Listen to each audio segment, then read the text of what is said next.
Friends, welcome to meaning in Gujarati channel. Jail. Jail શબ્દનો અર્થ કેદખાનું, jail, તુરંગ, કારાગાર, કારાગૃહ, બંદીખાનું કે અંધાર કોટડી થાય છે.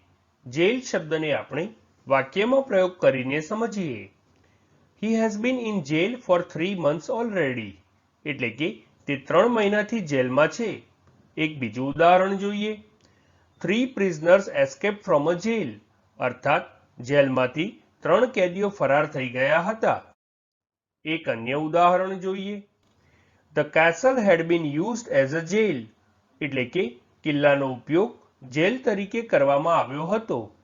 ફ્રેન્ડ્સ, વધુ માહિતી માટે અમારી વેબસાઇટ meaningingujarati.com ની મુલાકાત જરૂરથી લેજો અને ચેનલ પર બીજી વિડીયો છે જે તમે જોઈ શકો છો અને ચેનલને લાઈક, શેર, સબસ્ક્રાઇબ અને કોમેન્ટ કરવાનું ભૂલશો નહીં. Thank you.